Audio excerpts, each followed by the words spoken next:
शांत हों, जिनके गुणों के गान में बेवर्धमान महान जिन विचरे हमारे।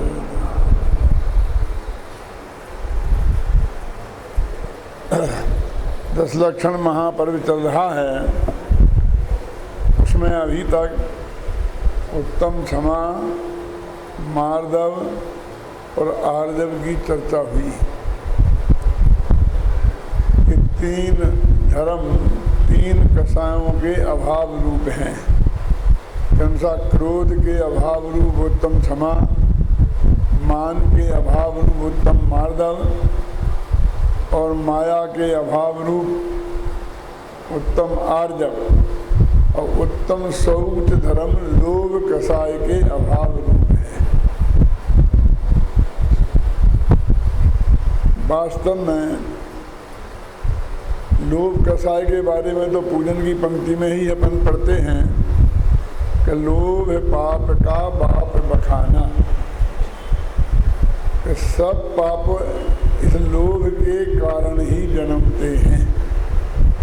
5 इंद्रियों के विषयों का हमें लोभ है और उसके लिए हम हिंसा, झूठ, चोरी, कुशील, परिग्रह इन सब पापों में प्रवृत्ति करते हैं।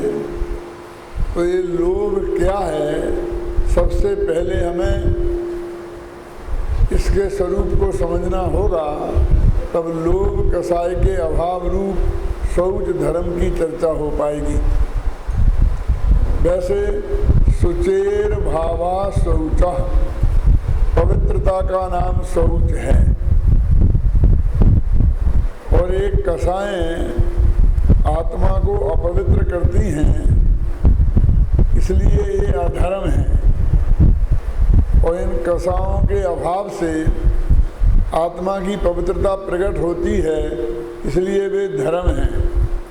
जैसे आत्मा क्षमा स्वभावी है, मार्दव स्वभावी है, आर्जव स्वभावी है, उसी प्रकार परम पवित्र भी है, शुद्ध भी है। स्वभाव से तो ये भगवान आत्मा शुद्ध है, पवित्र है, लेकिन पर्याय में अनादिकाल से इसकी विकारी पर्याय कसायों के रूप में, अपवित्रता के रूप में ही विद्यमान है। लेकिन उस पवित्र स्वभाव का आश्रय लेते हैं, उसमें अपनापन स्थापित करते हैं, उसे निज रूप जानते हैं, उसका ध्यान करते हैं, तो जो पर्याय में पवित्रता प्रकट होती है उसे वास्तव में उत्तम शौच धर्म कहते हैं। और शौच के साथ भी जो उत्तम शब्द लगा है वो सम्यक दर्शन की सत्ता का सूचक है। बार बार ये बात क्यों कह रहे हैं, इसलिए कि आप भूल न जाएं कि ये सब धर्म सम्यक दृष्टि धर्मात्माओं के धर्म हैं। सम्यक दर्शन इनका मूल है। सम्यक दर्शन के बिना 10 धर्मों में से कोई भी धर्म हो नहीं सकता, होता नहीं है, क्योंकि ये 10 धर्म चारित्र गुण की निर्मल पर्याय हैं। और चारित्र, सम्यक चारित्र तभी होता है जबकि ये जीव को सम्यक दर्शन होता है। लोभ की जब भी चर्चा चलती है तो हम रुपए पैसे के लोभ को ही लोभ समझते हैं,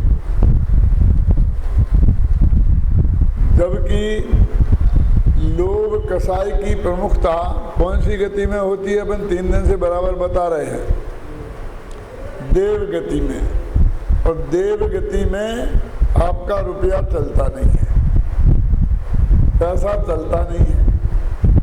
तो पैसे का लोभ ही लोभ होता तो देवों में सबसे ज्यादा क्यों होता? पैसे का लोभ तो कृत्रिम लोभ है, नकली लोभ है। वैसे इस पैसे में है क्या जो हमें लुभाए? जिन नोटों के पीछे ये आदमी पागल हुआ फिरता है, वे नोट यदि गाय के सामने रख दें तो वो उन्हें सूंघेगी भी नहीं। फिर आखिर रुपयों का लोभ ही सब लोगों पर इतना हावी क्यों हो गया? इसलिए कि इनके माध्यम से हमें 5 इंद्रियों के विषयों की प्राप्ति होती है। भोग सामग्री काय के आश्रय से मिलती है, रुपये पैसे से ही मिलती है ना। स्पर्शन, रसना, घ्राण, चक्षु और कर्ण, इन 5 इंद्रियों के विषय जो हमें अच्छे लगते हैं वो इन नोटों के माध्यम से मिलते हैं।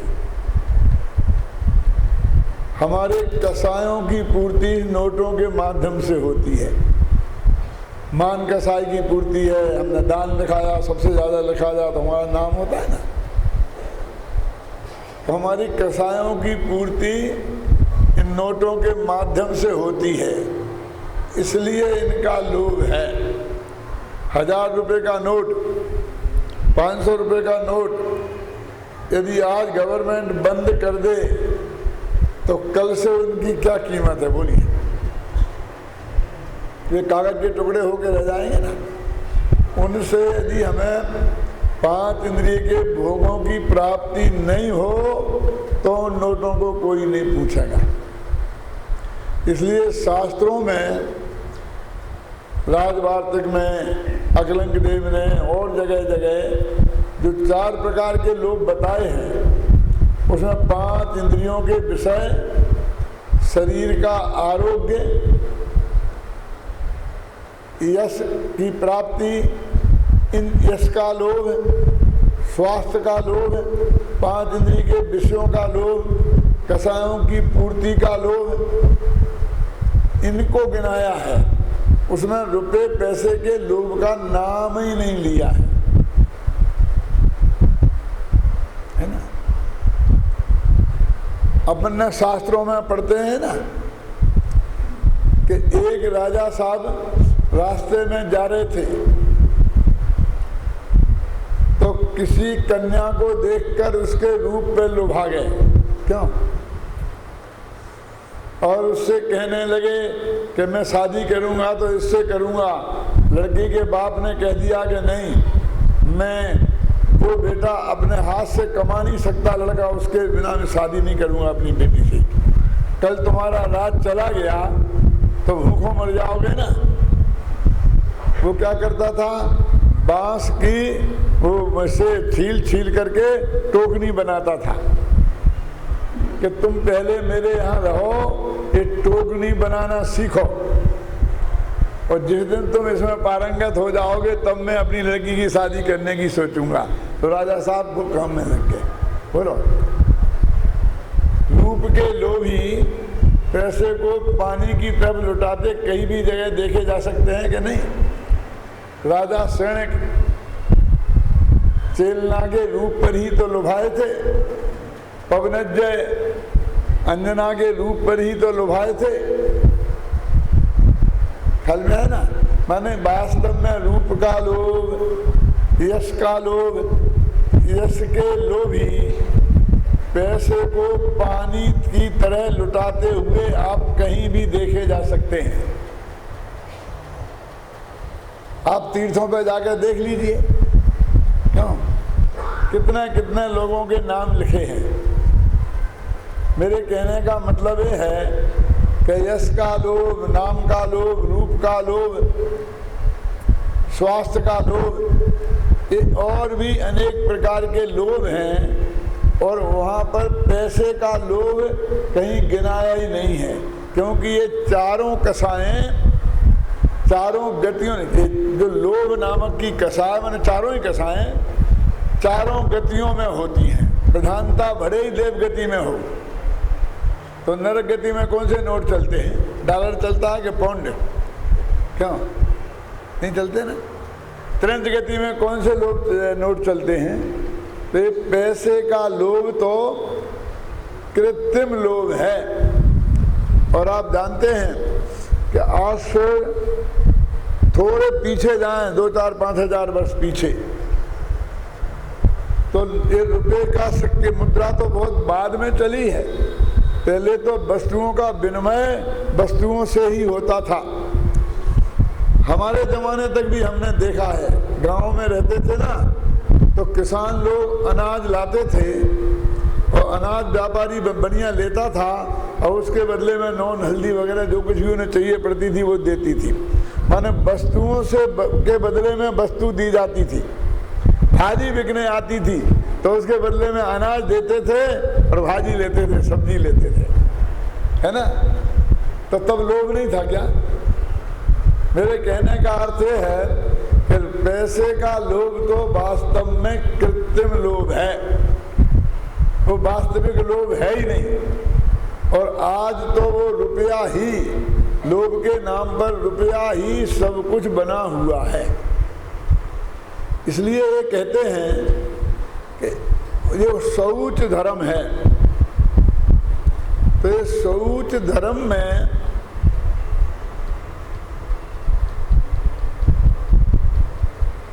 लोभ कसाय, अकेले लोभ कसाय ही के अभाव का नाम नहीं है, बल्कि 25 कसाय के अभाव का नाम शौच धर्म है। क्योंकि क्या लोभ ही आत्मा को अपवित्र करता है? क्रोध नहीं करता, मान नहीं करता, माया नहीं करती। ये कसाएं भी तो आत्मा को अपवित्र करती हैं। इस पर आप कह सकते हैं कोई क्रोध के अभाव का नाम तो क्षमा है, मान के अभाव का नाम तो मार्दव है, मायाचार के अभाव का नाम तो आर्जव है। अब अकेला लोभ ही बचा तो उसके अभाव का नाम वो हमने शौच धर्म कह दिया। लेकिन मैं कहता हूं कि क्रोध, मान, माया, लोभ ही कसाएं हैं।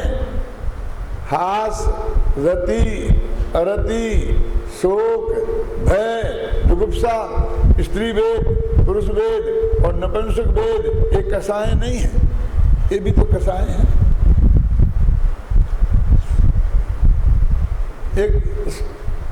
इस शौच धर्म को सबसे बड़ा धर्म कहा है?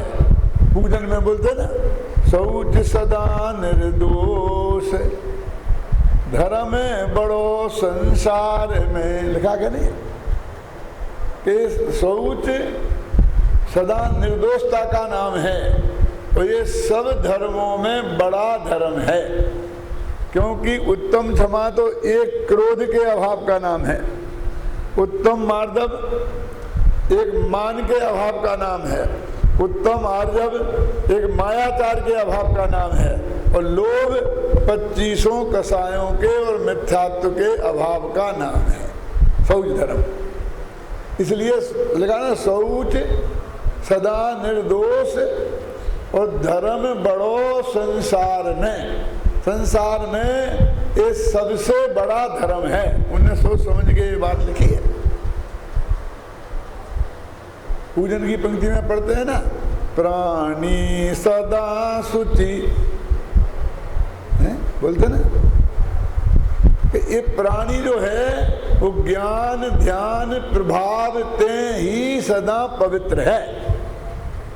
स्वानी प्राणी सदा शुचिशील जप तप ज्ञान ध्यान प्रभाव ते नित्य गंगे जमुन समुद्र नहावे अशुचि दोष स्वभाव ते ऊपर अमल मल भरो भीतर कौन विधि घटी शुचि कहें यह देह मैली सुगुण थैली शौच गुण था साधु लहे। क्या अर्थ है इसका? कि पवित्रता तो प्राणी सदा शुचि हमेशा पवित्र है। कैसे? शील जप तप ज्ञान ध्यान, इनसे पवित्रता आती है। ये शरीर ये तो ऐसा है कि ऊपर अमल, ऊपर तो ऐसा दिखता है कि मैल नहीं है, लेकिन मल भरो भीतर, इसके अंदर खून मांस हड्डी मल मूत्र जो भी भरा है वो सब अपवित्र अपवित्र पदार्थ ही हैं। ये उदाहरण देते हैं कि एक अच्छा घड़ा है मिट्टी का, उस मिट्टी के घड़े में मल मूत्र भरा है, तो अब घड़े को कितना नहाओ तो वो पवित्र हो जाएगा। क्या? ऐसे ये शरीर में वो मलमूत्र भरा है और इसको कितना नहाए। नित्य गंग जमन समुद्र नहावे, गंगा में नहाओ, जमुना में नहाओ, समुद्र में नहाओ, क्योंकि बहुत से लोग नदियों में नहाने को पवित्र मानते हैं कि नहीं। लेकिन अशुचि दोष स्वभाव इसमें तो अपवित्रता ही है, ये नहाने से कभी पवित्र नहीं हो सकता। देखो, शौच धर्म यद्यपि गृहस्थ के भी होता है, चौथे गुणस्थान में, 5वें गुणस्थान में भी होता है, लेकिन सबसे ज्यादा किनके होता है? मुनियों के गृहस्थों के। मुनियों के होता है ना। तो जिंदगी में कभी नहीं नहाने की प्रतिज्ञा लेने वाले के सबसे ज्यादा शौच धर्म है, और दिन में 3-3 बार नहाने वाले के शौच धर्म नहीं है। जिनने नहाने धोने में ही शौच धर्म को मान लिया है, उन्हें इस बात पर गंभीरता से विचार नहीं करने की जरूरत है। क्यों? कि मुनिराज ज्यादा शौच धर्म के धनी हैं, क्योंकि उनके अनंतानुबंधी लोग, अप्रत्याख्यानावरण लोग, और प्रत्याख्यानावरण लोभ का अभाव है, क्रोध मान माया का भी अभाव है ना। वे ज्यादा परम पवित्र हैं कि अपन। तो दिन में 3-3 बार नहाने वाले श्रावकों से जिंदगी भर नहीं नहाने वाले मुनिराजों के ज्यादा धर्म है। इससे बात सिद्ध होती है कि शरीर की पवित्रता और अपवित्रता से शौच धर्म का दूर का भी संबंध नहीं है। मैंने बहुत पहले कुछ लिखा था, 12 भावनाएं लिखी थी। जो 12 भावनाएं ये छपी हैं और आप पढ़ते हो, ये नहीं, जो मैंने लिखी थी और वे खो गई, बस उसकी कुछ पंक्तियां मुझे याद हैं। बहुत लंबी चौड़ी, एक भावना के बारे में 20-20 छंद लिखे थे। तो उनमें मैंने अशुचि भावना के संदर्भ में जो 2 दोहे लिखे थे वो पढ़ के सुनाता हूं।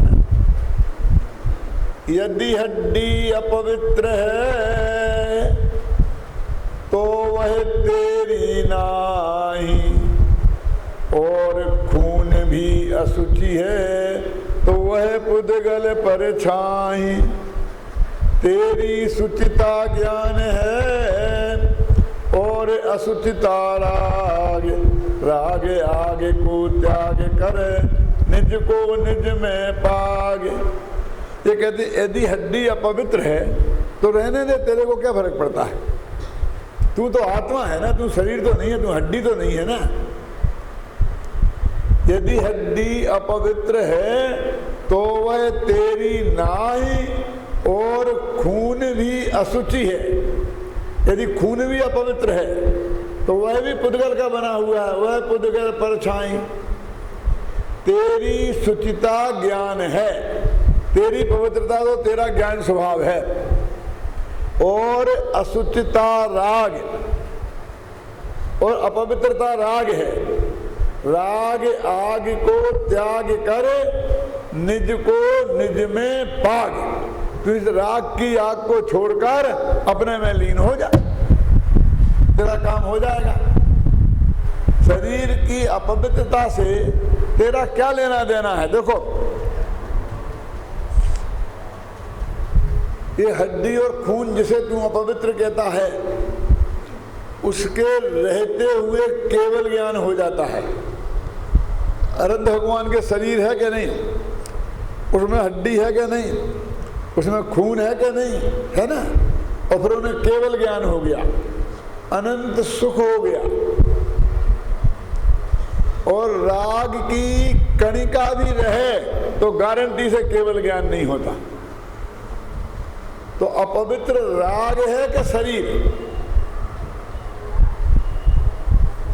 ये तो कल मैं बता ही चुका हूं आपको कि 25 कसाओं में 13 कसाएं राग रूप होती हैं और 12 कसाएं द्वेष रूप होती हैं। और उन 13 में 4 प्रकार का लोभ भी आता है ना। तो कहते हैं कि वो लोभ 10वें गुण स्थान तक रहता है। सारी कसाएं पहले खत्म हो जाती हैं, तब भी लोभ कसाय रहती है, सबसे अंत में छूटती है। जो सबसे अंत में छूटे ये समझ लेना वो सबसे मजबूत कसाय है। अपन मिथ्यात्व को बहुत मजबूत मानते हैं, वो तो सबसे पहले कमजोर है, क्योंकि सबसे पहले खत्म होता है। अनंतानुबंधी क्रोध मान माया लोभ भी सबसे पहले खत्म होते हैं, और संजुलन लोभ अंत तक रहता है। तो वो जब तक अंत मात्र भी लोभ है, तब तक गारंटी से केवल ज्ञान नहीं होगा। और हड्डी है, मांस है, खून है, सब है, और उसके रहते रहते केवल ज्ञान हो जाता है। तो हड्डी ने तेरा क्या बिगाड़ा, खून ने तेरा क्या बिगाड़ा। समय सार में कर्ता कर्म अधिकार में आत्मा को कहा है परम पवित्र, और आश्रमों को कहा है अपवित्र। माने जीव है परम पवित्र और आश्रम है अपवित्र, अजीव है अपवित्र, ऐसा नहीं लिखा। क्या जीव और अजीव अपवित्र नहीं है। आश्रम माने मोह राग देश के परिणाम वे अपवित्र हैं। लिखा कि नहीं लिखा सूची वाले बोल में? तो यहां पर एक कह रहे हैं कि यदि हड्डी अपवित्र है तो रहे क्या फर्क पड़ता है, केवल ज्ञान हो जाता है। जब मैं ये बात कहता हूं तो बहुत से लोग कहते क्या बात कर रहे हो, अरहंत की बात कर रहे हो। अरे उनकी हड्डी तो वज्र विषम नाराज सैनिक है, वज्र की है, और उनका खून भी सफेद होता है, लाल नहीं होता। लेकिन मैं कहता हूं चाहे वो हड्डी मजबूत हो चाहे कमजोर, है तो हड्डी, और वो खून चाहे लाल हो चाहे सफेद, है तो खून ही। हड्डी और खून की उपस्थिति में केवल ज्ञान हो जाता है, और राग की उपस्थिति में केवल ज्ञान नहीं होता है। इसलिए कहते हैं कि ये लोभ कसाय ये आत्मा को अपवित्र करने वाली है। हड्डी ने आत्मा को अपवित्र नहीं किया। जब मैं ये बात कहता हूं तो लोग ये भी कहते हैं कि यदि हड्डी छू जाए तो नहाना तो पड़ता ही है ना। क्यों? अपने व्यवहार में मानते कि नहीं, जैसे हड्डी पड़ी है यहाँ, अपन को छू जाए तो नहाना पड़ता है ना। यहाँ गुजरात में नहाते हैं कि नहीं? नहाते हैं। अच्छा, किसे नहाना पड़ता है हड्डी छू जाने पर? हड्डियों को। क्यों? मैं पूछता हूं ये आपके मुंह में जो दांत है ये क्या है? हड्डी है कि नहीं? ये नाखून है ये क्या है? हड्डी है कि नहीं है? तो इनको छूने से कुछ नहीं होता। क्यों? और यही दांत यहां से निकल के यहां गिर जाए और उसे छुओ तो नहाना पड़ता है। क्यों? अरे वाह, हमारे कहावत है एक, नख और केस दंत और नरा, ये चार चीजें, नख, बाल, केस, दांत और आदमी, ये स्थान से भ्रष्ट हो जाएं तो अपवित्र हो जाते हैं। दांत यहां है तो पवित्र है। क्यों? आखिर उसी से रोज की रोटियां भी उसी से खाते हैं ना, हड्डियों को छू छू के उन्हीं से चबा चबा के खाते हैं ना। क्यों? हमारे बाल माथे पर हैं और लोगों की जो मूछें रहती हैं, हर खाना उसमें से लगता हुआ जाता है कि नहीं? क्यों? तो ये पवित्र हैं। नख, दांत और केस और आदमी, ये अपनी जगह हो तो वो महान है, पवित्र है, और अपने स्थान से भ्रष्ट हुआ तो वो अपवित्र है।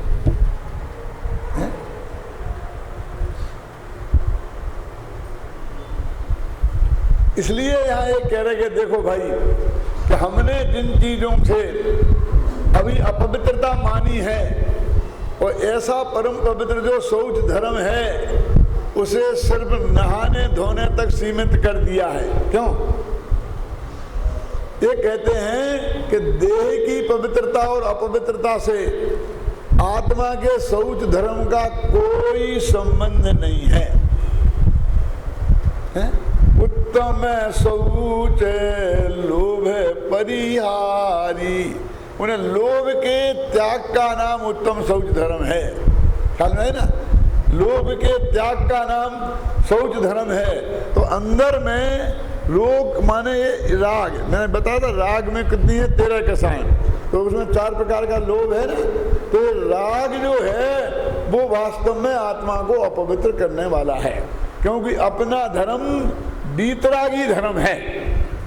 ख्याल में है ना, बीत देह नहीं कहा है ना, देह ने कुछ नहीं बिगाड़ा है हमारा, क्योंकि इस देह के रहते हुए हमें केवल ज्ञान, अनंत सुख, पूर्ण वीतरागता की प्राप्ति हो जाती है। इसलिए और फिर ये देह तो आपो आप छूट जाती है, इसके लिए हमें कुछ नहीं करना है। लेकिन ये राग जो है वो वास्तव में आग है जो हमें निरंतर जलाती है। इसलिए लोभ कसाय को सबसे बड़ी कसाय माना गया है, सब पापों की जड़ माना गया है। और इसीलिए शौच धर्म को लोभ कसाय के अभाव में होने वाले शौच धर्म को सबसे बड़ा धर्म कहा गया है। देखो, बहुत लोभ, लालच, तृष्णा, इसके बहुत नाम हैं। और कुछ लोभ तो इतना परिष्कृत होता है कि वो हमें लोभ जैसा लगता ही नहीं है। आचार्य रामचंद्र शुक्ल एक हिंदी के विद्वान हुए हैं, तो उन्होंने कहा कि जब ये बाह्य पदार्थ अजीब है ना, जड़, रुपया, पैसा, मकान, इनके प्रति जो लोभ होता है उसे लालच कहते हैं। लेकिन चेतन के प्रति जो लोभ होता है, स्त्री, पुत्र, इनके प्रति जो लोभ होता है उसे प्रेम कहते हैं। देखो, अब प्रेम भी लोभ का ही एक भेद है। अचेतन के प्रति उसी को लालच कहते हैं, और चेतन के प्रति हो तो उसी को प्रेम कहते हैं। और प्रेम तो अच्छा माना जाता है, क्या सारी दुनिया उपदेश देती है प्रेम से रहो, प्रेम से रहो, लड़ो मत, झगड़ो मत, है कि नहीं, पवित्र माना जाता है ना। फिर भी 5 इंद्रियों के विषयों के प्रति प्रेम को हम अपवित्र भी कह दें, स्त्री के प्रति प्रेम को हम अपवित्र भी कह दें, लेकिन माँ बाप के प्रति प्रेम को क्या बोलते हैं? अरे वो तो बहुत अच्छी चीज है? बाल बच्चों के प्रति प्रेम को भी हम बहुत अच्छा मानते हैं कि नहीं?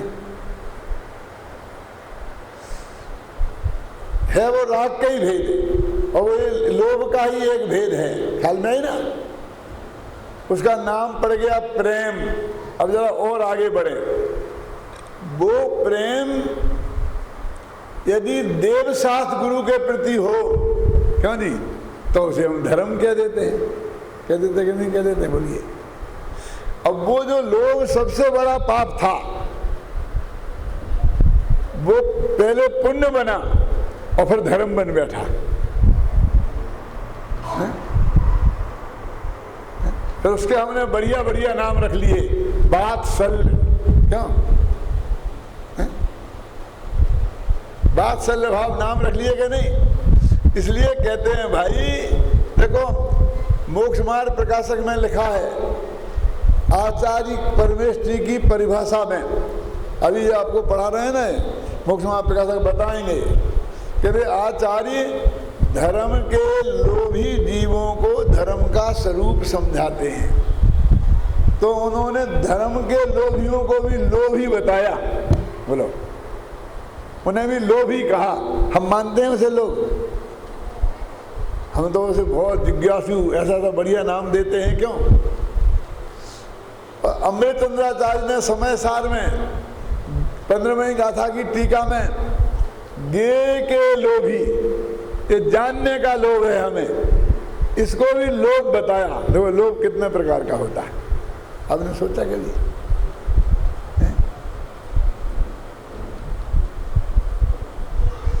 ये शास्त्रों में लिखा है ना कि ये राग माने लोभ नामक की कसाय 10वें गुणस्थान तक होती है। ठीक है, तो 10वें गुणस्थान में होने वाला लोभ क्या स्त्री के प्रति होगा? बाल बच्चों के प्रति होगा, रुपए पैसे के प्रति होगा, काय के प्रति होगा बोलो? मुनिराजों के हृदय में जो बात प्रेम है, राग है, वो दसवें गुणस्थान तक होता है तो किन के प्रति होगा? अपने शिष्यों के प्रति, अपने गुरुओं के प्रति, इन्हीं के प्रति तो होगा कि नहीं? धर्म के प्रति है? जब मैं ये बात कहता हूं तो कहते क्या आप साधुओं की बात ले बैठे, अपनी तो बात करते नहीं हो? क्या मुनियों के भी लोभ होता है? अरे भाई मैं नहीं कह रहा हूं, आचार्य देव कहते हैं कि ये 10 धर्म मुनियों की मुख्यता से ही वर्णन किए गए हैं। कल मैंने बताया था गुप्ती समिति, इनके बाद 10 धर्मों की चर्चा है और इसके बाद में चारित्र की चर्चा है, इसके बाद में परिचयों के जीतने की चर्चा है ना, 12 भावनाओं की चर्चा है और 12 भावनाओं के बारे में छड़ला में लिखा ना, मुनि सकल वृत्ति बड़े भागी अवे भोगने ते बैरागी।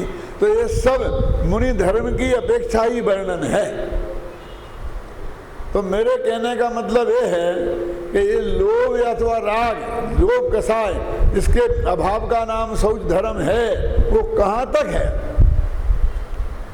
वो अकेले कपड़े नहाने धोने तक सीमित नहीं है। तेरी सुचिता ज्ञान है और असुचिता राग, और राग आग को त्याग कर निज को निज में पाग। तो मैंने कहा बहुत सा लोभ तो धर्म जैसा लगता है। 250 वर्ष पुरानी सही घटना है। पंडित भागचंद जी का नाम तो सुना होगा आपने, जिनका महावीराष्टक स्तोत्र है और बहुत भजन है भागचंद जी के अध्यात्म के।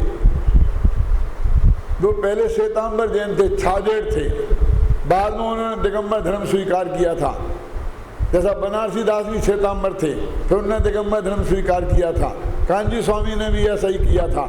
ऐसे बहुत लोग हैं जिनने समय सार पढ़ के दिगंबर धर्म को स्वीकार किया।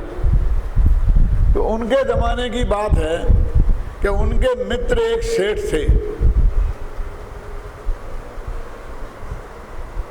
तो एक दिन सेठ जी ने पंडित जी से कहा कि मेरा पंच कल्याणक प्रतिष्ठा महोत्सव कराने का विचार है। तो पंडित जी ने बोला कि तुम जैसे लोभी के बस की ये काम नहीं है। तो वो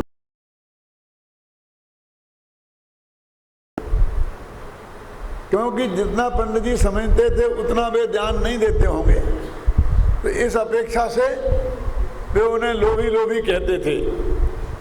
तो उस दिन भी उन्होंने वही कहा कि तुम जैसे लोभियों का काम नहीं है, लेकिन वो पीछे ही पड़े रहे। सच्ची घटना है ये। तो एक दिन पंडित जी ने कहा कि तुम्हें पंच कल्याणक कराना है, 250 वर्ष पुरानी बात है। तो उन्होंने कहा 5000 रुपया निकालो। उस जमाने में 5000 मैंने आज के 25 लाख समझना।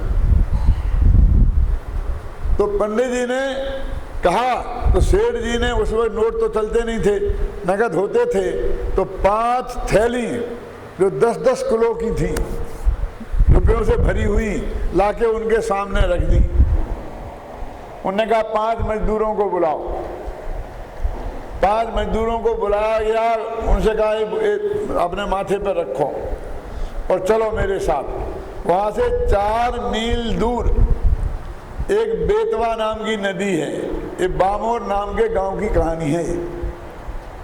उस बेतवा नाम की नदी में जहां बहुत गहरी धार थी, वहां पहुंचे और कहा सेठ जी एक थैलियां इस पानी की धार में डाल दो, फेंक दो।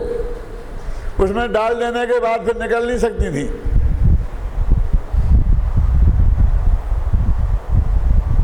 तो सेठ जी ने नौकरों को ऑर्डर दिया कि डाल दो। उन्होंने कहा ये तो पानी में डाल दो और फिर चल के पंच कल्याणक कराना। बोलो करा सकते हो? कि हाँ, फेंक दो। तो फिर उन्होंने रोक दिया कि मत फेंको। ये समझना कि 5000 तो पानी में गए। समझ गए ना? 5 माने 25 लाख तो पानी में गए। अब तुम्हारी हैसियत हो तो चलो करो। क्या मतलब है?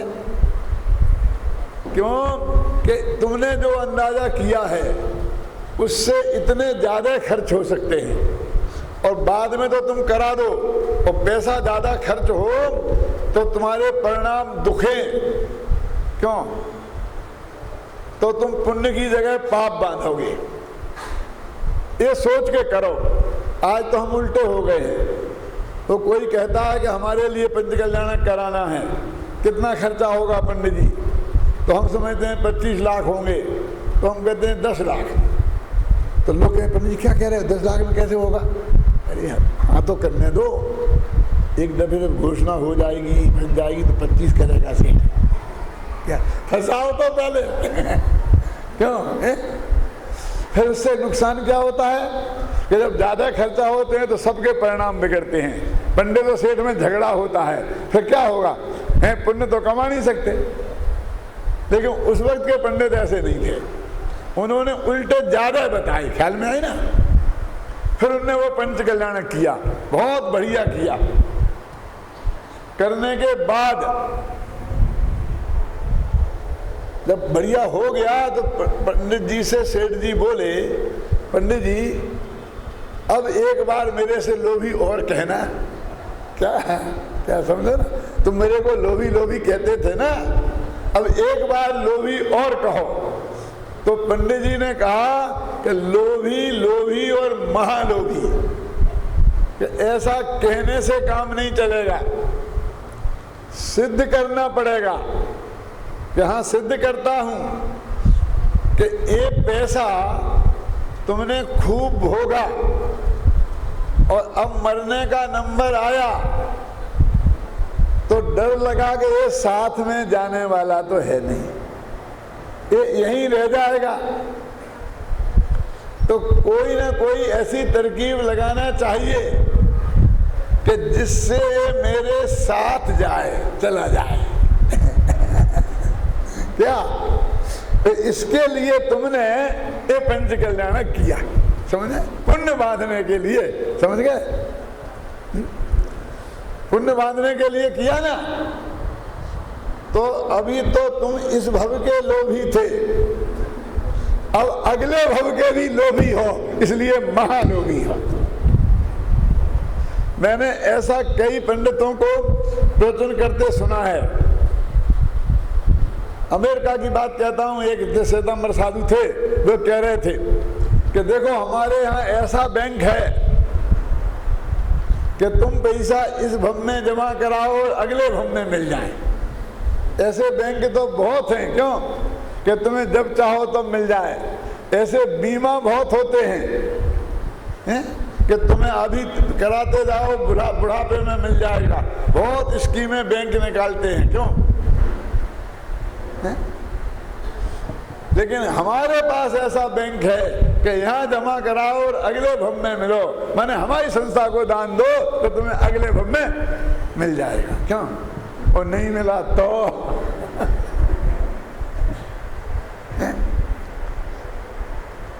मेरे कहने का अर्थ है कि हम जिसे धर्म समझ रहे हैं उसके पीछे क्या क्या विचार काम कर सकते हैं, समझे ना? देखो एक कसाएं हैं,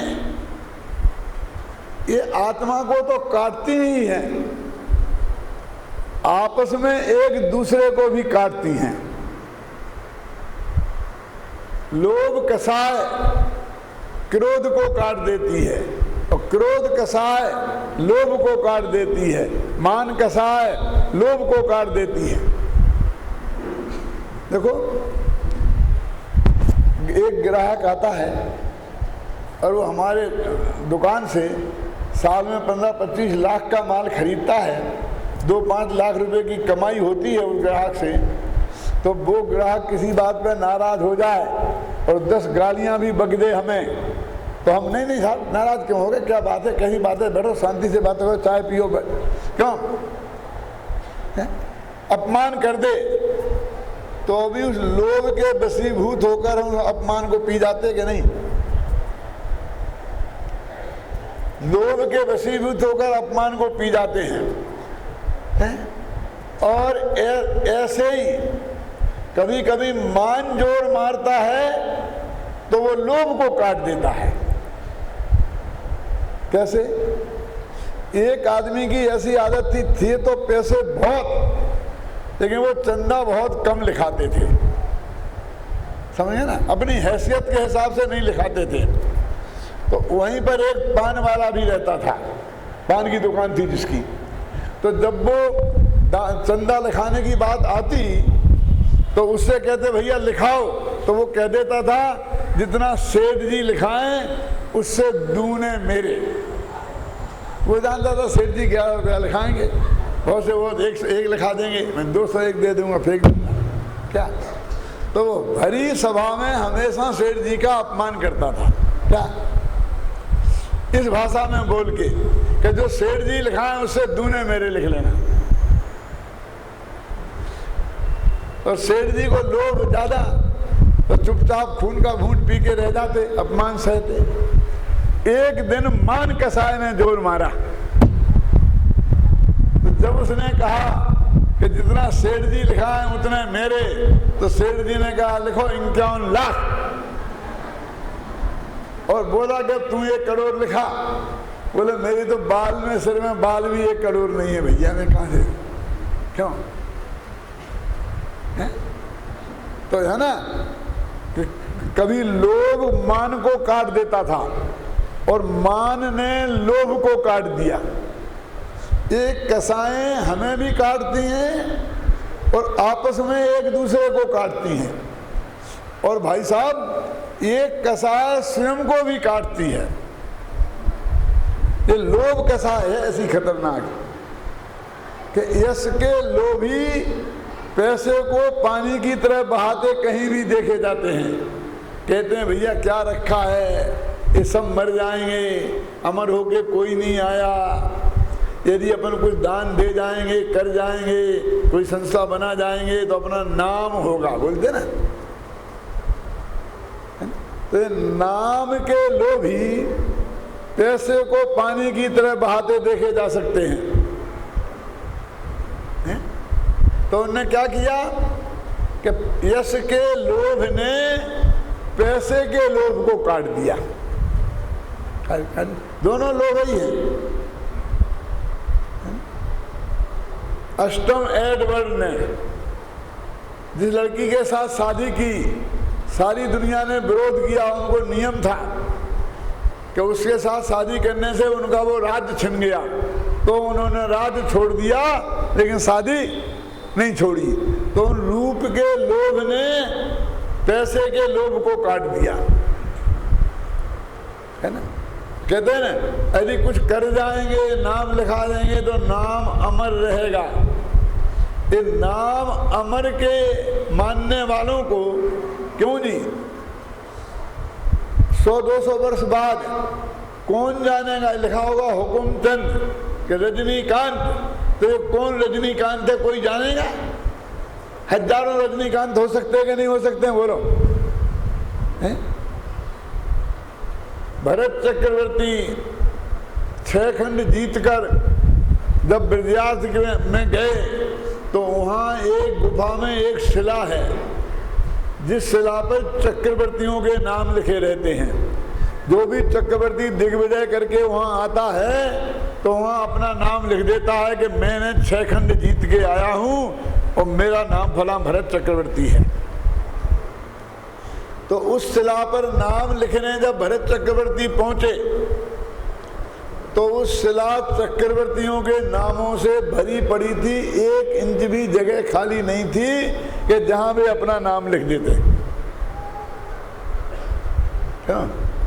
तो उनने क्या किया, एक चक्रवर्ती का नाम मिटा दिया और अपना नाम उस जगह लिख दिया, और फिर सोचने लगे कि इसके बाद का कोई चक्रवर्ती आएगा तो मेरा नाम मिटाकर वो अपना नाम लिख देगा। क्या है बोलो, नाम को अमर मानने वालों की दुर्दशा क्या है। तुम समझ रहे थे मैं भरत क्षेत्र का सबसे पहला चक्रवर्ती, जो पहले चक्रवर्ती का अभिमान था ना, तो मालूम पड़ा कि इतने पहले हो गए, ख्याल में है ना, और भविष्य में भी होने वाले हैं। अपना जैन धर्म तो यही कहता है ना। तो इसलिए भाई लोभ के कई प्रकार हैं, और कई लोग तो जो धर्म जैसे लगते हैं, धर्म बन के हमारे सामने आते हैं। ये है तो यश का लोभ, नाम का लोभ, और उसे हम मानते हैं कि इसे बहुत धर्मात्मा है, इसने इतना दान दिया।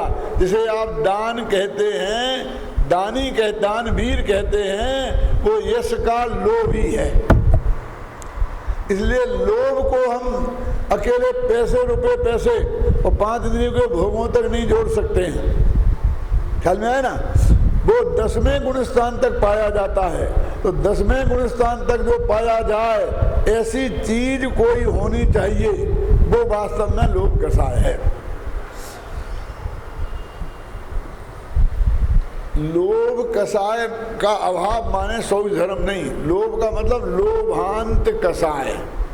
लोभ है अंत में जिसके, और अंत का अर्थ ऐसा नहीं क्रोध मान माया लोभ, क्योंकि हास्य आदि किसके बाद आती है ना, जो सबसे अंत में जाए।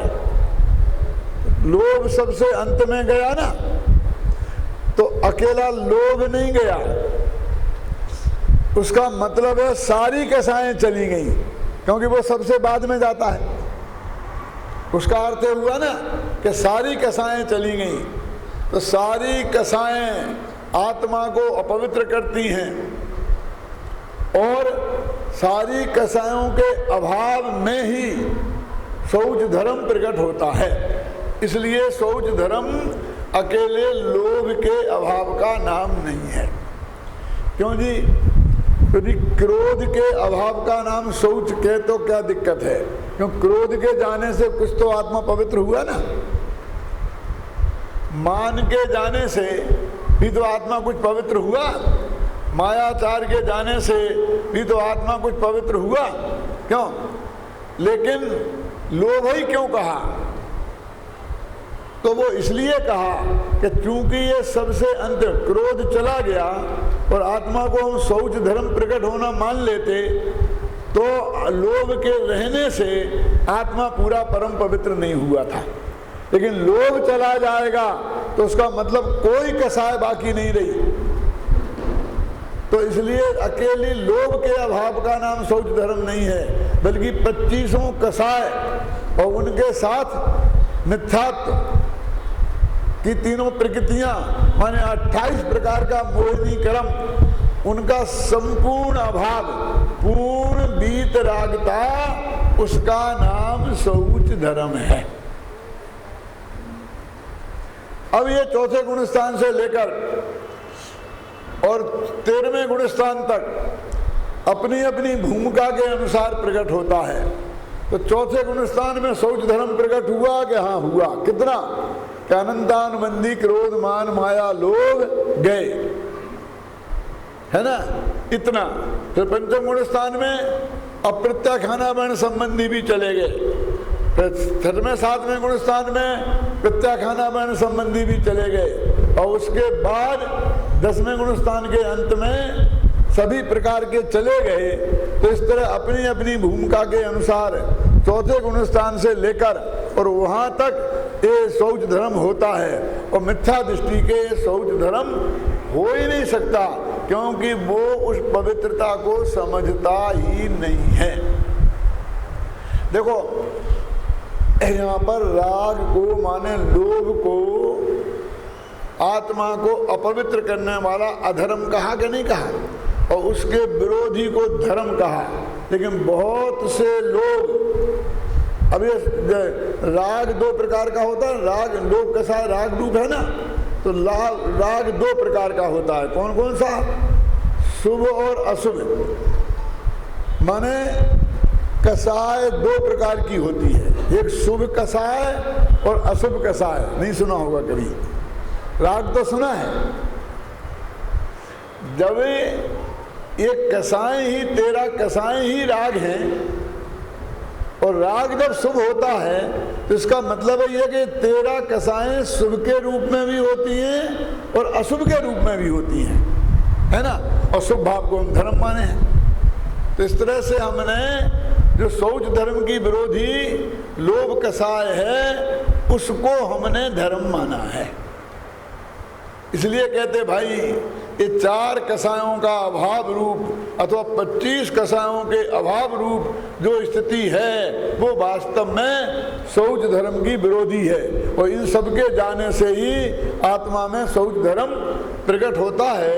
ऐसे शौच धर्म को हम गहराई से समझें और अंदर में प्रकट करें। इस मंगल भावना के साथ मैं अभी की बात समाप्त करता हूँ।